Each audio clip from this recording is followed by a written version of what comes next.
வணக்கம் தமிழ் மக்களே, இன்னையோட சினிமா அப்டேட்களை பார்க்கலாம் வாங்க.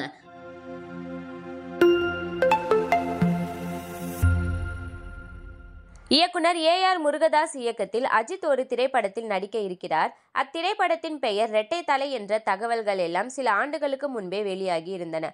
ஆனால் அது அப்போது நடக்கவில்லை. தற்போது அருண் விஜயின் 36வது திரைப்படத்திற்கு அந்த தலைப்பை வைத்திருக்கிறார்கள். இப்படத்தை மான் கராத்தே திரைப்படத்தின் இயக்குனர் கிரீஷ் திருக்குமரன் இயக்குகிறார். இவர் இயக்குனர் ஏ.ஆர். முருகதாஸிடம் உதவி இயக்குனராக வேலை பார்த்தவர் என்பது குறிப்பிடத்தக்கது. இப்படத்தில் அருண் விஜயுடன் சித்தி இத்தானி, தான்யா ரவிச்சந்திரன் ஆகியோர் நடிக்கிறார்கள். இப்படத்திற்கு சாம்சி எஸ் இசையமைக்கிறார். இப்படத்தின் டைட்டில் வெளியீட்டு விழா சமீபத்தில் நடைபெற்றது.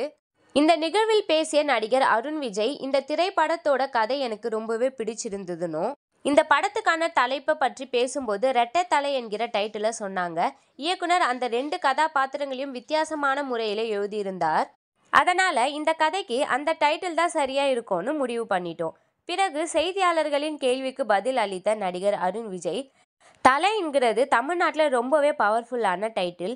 இந்த திரைப்படத்தோட கதாபாத்திரத்துக்கு அப்படி ஒரு வலிமையான தலைப்பு தேவைப்பட்டுச்சு. இந்த திரைப்படத்தோட தலைப்பை 10 வருஷமா இயக்குனர் ஏ.ஆர். முருகதாஸ் வச்சிருந்தாருன்னு சொன்னாங்க. எங்களுக்காக இந்த தலைப்பை கொடுத்ததற்கு அவருக்கு ரொம்பவே நன்றி தெரிவிச்சுக்கிறோம். ஒரு கட்டத்துக்கு பிறகு அஜித் சாருடைய ரசிகர்கள் எனக்கு ரொம்பவே ஆதரவு கொடுத்தாங்க. அவங்க மட்டும் இல்லாமல் பலரோட ரசிகர்களும் எனக்கு ஆதரவு கொடுத்தாங்கன்னு, அவங்க இல்லைன்னா நான் இன்னைக்கு இங்கே இல்லைன்னு சொல்லியிருக்காரு. இது போன்ற சினிமா அப்டேட்களை ஷார்ட் அண்ட் ஸ்வீட்டாக தெரிஞ்சுக்க மறக்காம எங்கள் சேனலை சப்ஸ்கிரைப் பண்ணுங்க. தேங்க்யூ ஃப்ரெண்ட்ஸ், பாய்.